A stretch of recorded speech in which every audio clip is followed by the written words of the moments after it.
नमस्कार, आप देख रहे हैं न्यूज वन हिंदुस्तान। इस वक्त की खबरों में मैं आपके साथ अजय तिवारी।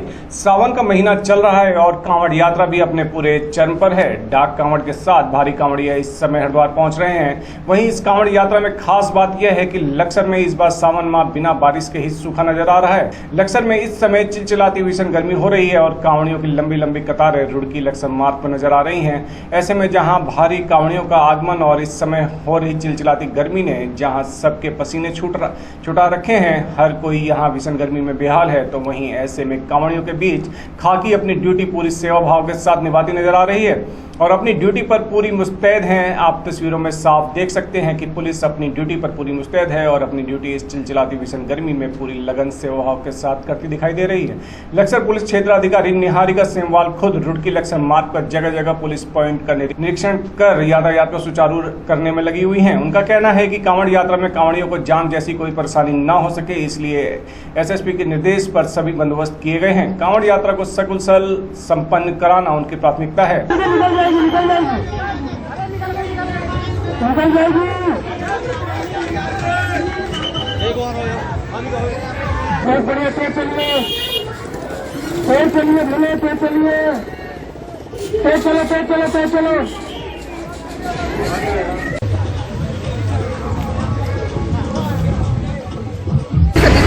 कांवड़ यात्रा 2024 का अब अपना फुल फ्लेज पे आगमन स्टार्ट हो गया है। हरिद्वार जनपद एसएसपी सर के निर्देशन में पूरी तरह से तैयार है। आप देख रहे हैं कि डाक कांवड़ का मूवमेंट स्टार्ट हो गया है। लक्सर से जो हमारा नगला इमरजेंसी डाइवर्जन है वो चालू हो गया है। यहाँ से डाइवर्जन होकर हम इन्हें गाड़ियों को बैरागी की तरफ भेज रहे हैं। एसएसपी सर के निर्देशन में पूरी हम लोगों ने ये कोशिश करी है कि जितने भी कांवड़ यात्री हैं तथा इनके साथ साथ जो अन्य लोग हैं उनको किसी भी प्रकार के जाम या किसी तरह की समस्या का सामना ना करना पड़े, इसके लिए हमने सहयोग ले रहे हैं तथा जगह जगह पर हमारी ड्यूटीज लगी हुई है और निरंतर हम यही प्रयास कर रहे हैं कि कोई भी जाम की स्थिति ना हो। Bureau report, news one Hindustan, Roorkee. Raebareli केंद्र सरकार व प्रदेश सरकार किसानों के लिए बड़े बड़े दावे और दिशा निर्देश जरूरी जारी कर रही है। किसानों की आय दुगनी हो, इसके लिए भी दिन नए प्रयास किए जा रहे हैं, लेकिन संबंधित अधिकारी इस पर पलीता लगाने का काम कर रहे हैं। नहर विभाग की बड़ी लापरवाही से आज 10,000 किसान भुखमरी की कगार पर हैं। ताजा मामला ग्राम सभा भुए मऊ ब्लॉक रहित तहसील सदर का निकाल कर सामने आया है, जहां नहर की सफाई न होने से हर साल नहर कट जाती है और इसका खामियाजा ग्रामीणों को भुगतना पड़ता है। धान की फसल लगनी है, जहाँ रायबरेली वासियों से भगवान नाराज हैं। न होने के कारण किसानों के चेहरे मुरझाए हैं। वहीं विभाग की लापरवाही से अब किसान भुखमरी की कगार पर हैं। किसानों का साफ तौर पर कहना है कि इसी तरह की समस्या हर साल उत्पन्न होती है, लेकिन कई बार शिकायत करने के बाद भी नहर विभाग इस पर कार्रवाई नहीं करता। पर इतना जरूर करता है कि रोड से जाकर निरीक्षण कर अपने कागजी कोरम को पूरा जरूर कर जाते हैं और अंत में किसान इसका शिकार होता रहता है। फिलहाल आप देखना यह होगा कि ग्रामीण की इस समस्या से जिले में बैठे आला अधिकारी ग्रामीणों की समस्या का निदान करते हैं या फिर अपनी कुंभकर्णीय नींद में सोते रहते हैं। यह तो आने वाला समय ही तय करेगा। समस्या ये है सर, ये नहर कट जाता है बार बार। यहाँ पे नहर के आगे सफाई नहीं होती। सफाई होती है तो जहाँ पे रोड होता है वहीं पे देखने के लिए अधिकारी आए, देख के चला, अधिकारी भी आता है, रोड से देख के चला जाता है और सफाई नहीं होती। उसकी वजह से नहर कट जाता है यहाँ पे। और सर जहाँ पे खाली है वहीं पे ही खोदते हैं लोग, आगे सफाई नहीं करते, आगे नहीं किए। और जेसीबी से सफाई होती है, पुल के नीचे सफाई नहीं हो पाती। सर करीब 1 किलोमीटर हो गया होगा, 1 किलोमीटर से पूरी मिट्टी बह गई है। सर हमारे खेत में पानी नहीं जाता, नहर कटा है। तो इसकी शिकायत किसी से किए हो? हाँ, शिकायत कई बार की गई, यहाँ को नहीं देखने आता। अरे वही एक बार पाट के चले गए, दोबारा यहाँ देखने नहीं होती, नहीं सफाई होती सर। यहाँ तक सफाई होती, उसके बाद आगे नहीं होती। और जब उन्हें आगे पानी नहीं जाता तो नहर कटेगा भाई। समस्या ये है सर कि हमारे यहाँ लगभग ये 6-7 साल हो गए हैं, ये नहर कटता रहता है, बार बार कटता रहता है। लगभग 10 साल हो गए और इसकी कई बार लिखित में शिकायत की गई, मौखिक में शिकायत की गई। नहर विभाग के लोग आते हैं और जेसीबी से इस साइड में बांधते हैं तो उस साइड में कटता है, उस साइड में बांधते तो इस साइड में कट जाता है। इधर कम से कम 50 किसान प्रभावित हैं इससे। इनकी खेती में कुछ नहीं हो पाता है, बीज खाद जुताई बुआई का पैसा इनको वापस नहीं हो पाता है। इसकी शिकायत की जाती है, कोई सुनने वाला नहीं है। समय समय पे सफाई होती है सर, लेकिन इस साइड में सफाई हो जाती है, आगे की तरफ ऊंचा एरिया है, इधर गहरा कर दिया गया है, उस साइड में खोदाई नहीं होती है। खोदाई ना होने के कारण इधर गहरा हो गया है, आगे ऊंचा एरिया होने के कारण इधर कट जाता है, कटता रहता है, परमानेंट कटता रहता है। तो यहाँ पे ये संभव तब होगा सर, कम से कम 1 किलोमीटर में ये पक्की नहर बनाई जाए, का तो ये भूखमरी की कगार पे आ जाएंगे, बच्चे भूखों मरना शुरू कर देंगे। इस समस्या का यही समाधान है सर कि हम लोग कई बार शिकायत किए हैं, आप हमारी आवाज़ को मुख्यमंत्री महोदय तक पहुँचाएँ। रायबरेली से वैभव सोनकर की रिपोर्ट।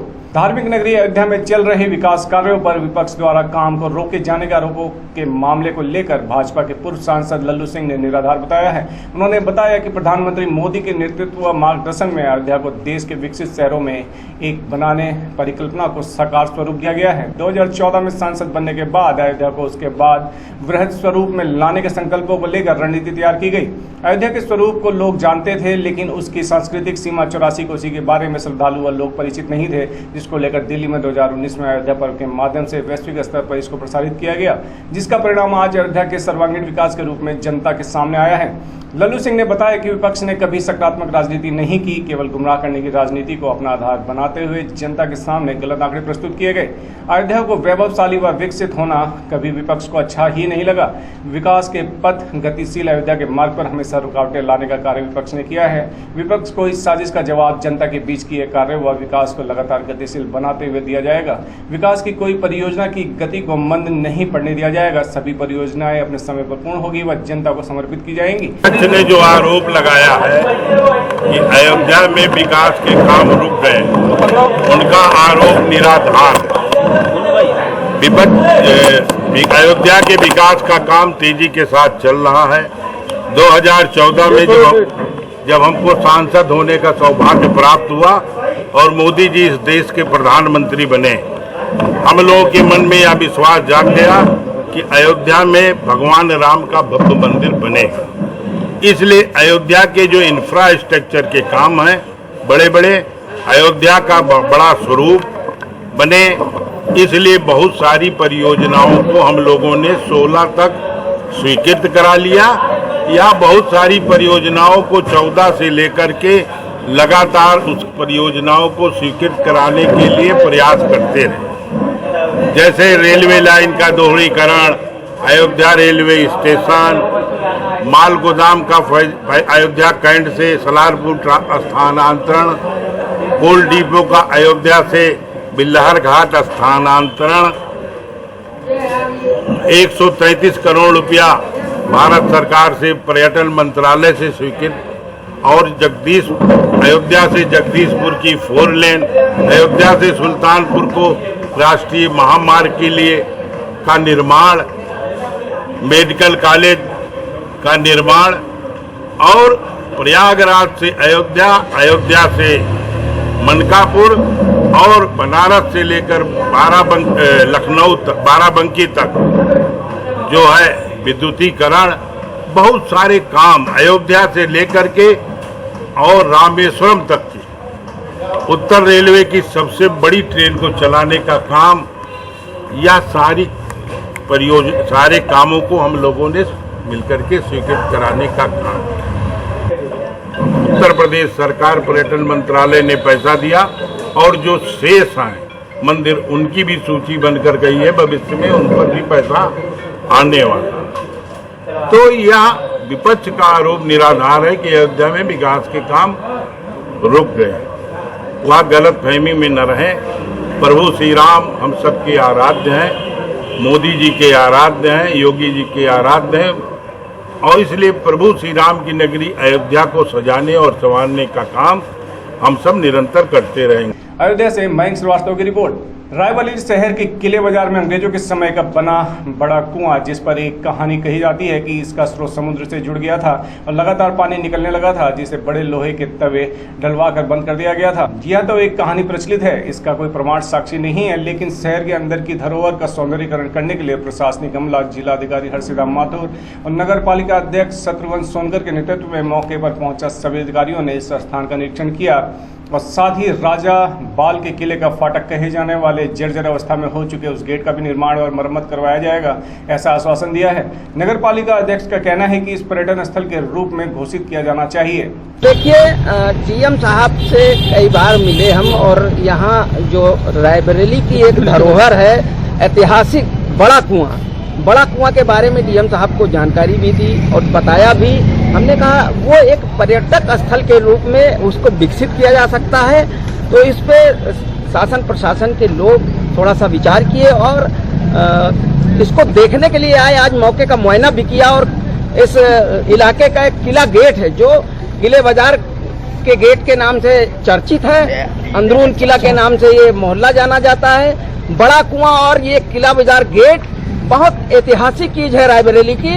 अगर रायबरेली की कोई मशहूर चीज है तो वह है बड़ा कुआं। बड़ा कुआं को लोग देखने के लिए बहुत दूर दूर से आते हैं, लेकिन यहाँ पे जब मौके पे आते हैं तो देखते हैं कि बड़ा कुआं तो एकदम लुप्त होता जा रहा है। तो इसी का सौंदर्यीकरण और इसका विकास करने के लिए आज जिलाधिकारी महोदय आई थी हमारे साथ, हमारे ईओ साहब थे, एडीएम साहब थे, सब लोग थे और सभासद आसिफ जी भी थे यहाँ। तो उनके नेतृत्व में यहाँ पर सब देखा गया और इसका निरीक्षण किया गया। डीएम साहब ने कहा इसको किसी न किसी योजना में डलवा करके इसका जो है विकास करवाएंगे, सौंदर्यीकरण कराएंगे और इसको पर्यटक स्थल घोषित कराएंगे। रायबरेली से वैभव सोनकर की रिपोर्ट।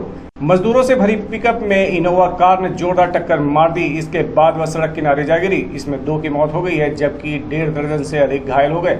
यह दुर्घटना रुदौली कोतवाली क्षेत्र के अंतर्गत लखनऊ अयोध्या मार्ग पर रोजा गांव चीनी मिल के सामने आज भोर में 5 बजे हुई। वहां पर मौजूद ग्रामीणों ने इस घटना की सूचना तुरंत कोतवाली रुदौली पुलिस को दी। सूचना मिलते ही रुदौली कोतवाली की पुलिस ने मौके पर पहुंचकर सभी गंभीर रूप से घायल मजदूरों को एम्बुलेंस की मदद से सीएससी रुदौली में भर्ती कराया, जहां पर सीएससी चिकित्सकों ने सभी घायलों की जिला अस्पताल अयोध्या रेफर कर दिया। जबकि पुलिस ने एक मजदूर के शव को अपने कब्जे में लेकर पंचनामा भर पीएम के लिए जिला मुख्यालय अयोध्या भेज दिया।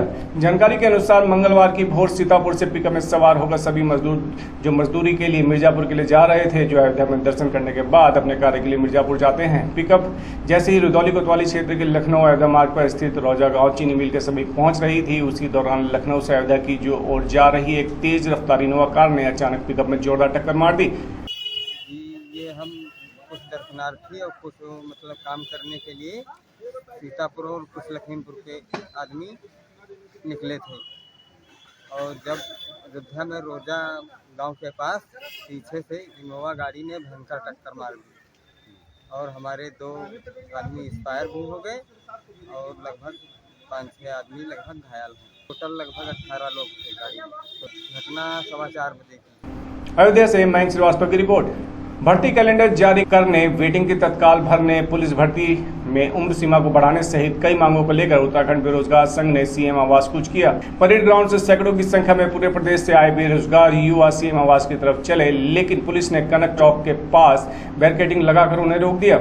इस क्रम में पुलिस और बेरोजगार युवाओं के बीच काफी नोकझोंक देखने को मिली। पुलिस के रोकने पर बेरोजगार युवा जमीन पर बैठ गए और सरकार और प्रशासन के विरोध में जमकर नारेबाजी की। इस अवसर पर बेरोजगार के कुमाऊं संयोजक भूपेंद्र कोरंगा ने कहा कि उनके मुख्य मांगे हैं कि सरकार भर्ती प्रक्रिया की कैलेंडर जारी करे, साथ ही पुलिस भर्ती की उम्र बढ़ाई जाए। देखिए, आज हमारी जो मांगे हैं वो स्पष्ट तौर पर यह है कि जो आयोग, चाहे यूके SSSC हो, यूके PSC हो, हम उनसे ये कहते हैं कि भर्ती कैलेंडर जारी करो। कई बार वो कर भी देते हैं लेकिन उसको वो फॉलो नहीं करते हैं। इसमें बच्चा बड़ा असमंजस में है। इसके अलावा जितने भी वेटिंग निकलनी है उसको तत्काल निकालो, क्योंकि बच्चा ही असमंजस में रहता है कि वो वेटिंग में निकल जाए या फिर अगले भर्ती की तैयारी करे।